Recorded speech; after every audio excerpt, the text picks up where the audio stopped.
मुझे लोग बचाने के लिए आ गए। हालेलुया। यह है परमेश्वर का महान कार्य। जब कभी कभी हम अपने जीवन में सोचते हैं कि सब कुछ खत्म हो गया, अब मेरे जीवन में कुछ नहीं रहा, मेरी जिंदगी अब खत्म होने वाली है, अब मुझे कोई बचाने नहीं आएगा, लेकिन हमें नहीं पता होता कि परमेश्वर उन चीजों से हमारे जीवन में कौन से आश्चर्य कर्म कर रहा है। उसने तो सोचा मेरा सब कुछ चल गया, सब कुछ खत्म हो गया, लेकिन परमेश्वर ने उसी धुएं से दूर दर्शन दिखाया और उसकी जान बच गई। हालेलुया। तो परमेश्वर की योजनाएं इस तरह से होती हैं, जब हमारे जीवन में कभी विपत्ति आए, हमारे जीवन में कभी परेशानी आए, हमारे जीवन में जब कभी मुश्किलें आए, तो हमें कभी नहीं घबराना है और हमें ये मान के चलना है कि इसमें परमेश्वर की कोई इच्छा है और परमेश्वर इसके द्वारा कोई आश्चर्य कर्म करने जा रहा है। हालेलुया। अभी हमने जो पढ़ा, आकाश साहब ने पहला यूहन्ना उसका 4 अध्याय उसकी 11 से लेकर 21 आयत तक, यहां पर अगर हम देखते हैं तो परमेश्वर ने अपने आने का पूरा कार्य, अपना पूरा कारण साफ साफ बताया है। उसने बिल्कुल साफ साफ बताया है कि मैं इनकारनेशन, जो मैं रूप लेके आया हूं, मेरे आने का यहां पे मकसद क्या है जमीन पे। और उसने साफ साफ लिखा है कि अगर तू अपने भाई से प्रेम नहीं करता, जिसे तू देखता है, जिसे जानता है, जिसे पहचानता है, और अगर तू कहे कि मैं परमेश्वर से प्रेम करता हूं, तो तू झूठा है। अगर तू परमेश्वर से प्रेम करता है तो तू अपने भाई से भी पहले प्रेम करेगा। भाई का संदर्भ क्या है? आपका मित्र हो सकता है, आपका पड़ोसी हो सकता है, आपके साथ काम करने वाले कलीग हो सकते हैं। ये वो भाई नहीं है जो कि एक गर्भ से पैदा हुआ हो। ये कोई भी भाई हो सकता है जो हमारे साथ काम करता है, हमारी कलीसिया के लोग हो सकते हैं। कुल मिलाकर इस बात का मतलब यह है कि अगर हमारे हृदय के अंदर प्यार है और अगर हम प्यार बांटते हैं तो परमेश्वर मेरे अंदर बसता है।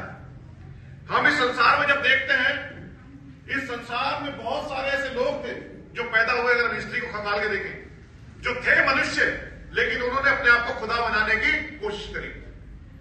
इस संसार में बहुत सारे ऐसे लोग थे जो थे मनुष्य और जिन्होंने अपने आप को खुदा बनाने की कोशिश करी और लोगों को मारा, पीटा और लोगों को बड़ी बड़ी प्रताड़नाएं दी और कहा कि हमें सजदा करो, हमें नमन करो और हमारी पूजा करो और हमारी उपस्थिति करो और ये मानो कि हम भगवान हैं।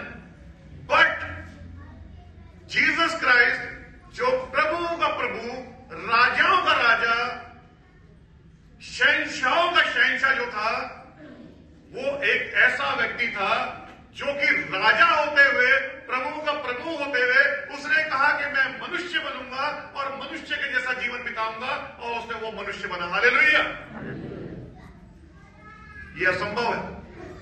जो लोग आम दुनिया में थे वो चाहते थे कि हम खुदा बन जाएं और हमारे प्रभु यीशु मसीह में डिफरेंस ये था, वो खुदा होते हुए भी मनुष्य बना और इस जीवन में, इस संसार में रहा, हमारे जैसे रहा, बिल्कुल हमारे जैसे दुख उठाए, हमारे जैसी परेशानी उठाई। अरे मैं तो कहता हूं हमने कोई परेशानी उठाई। जो हमारे प्रभु यीशु मसीह ने हमारे लिए करा वो हम अपने आम जीवन में सोच भी नहीं सकते हैं, जो प्रभु यीशु मसीह ने हमारे लिए करा।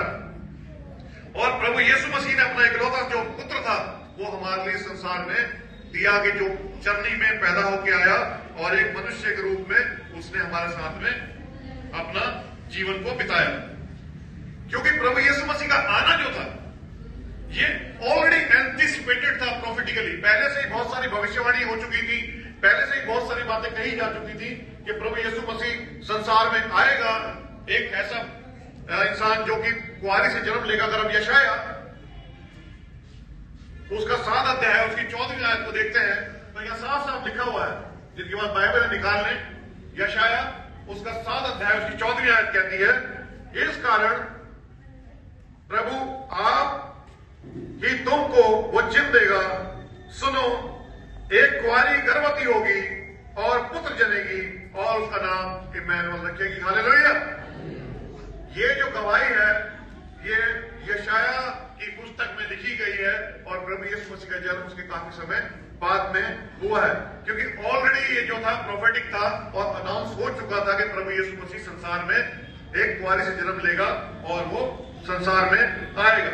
अगर हम 1 जॉन उसका 5 और उसका 20 अध्याय देखते हैं, किसी को मिल जाए तो पढ़ देगा।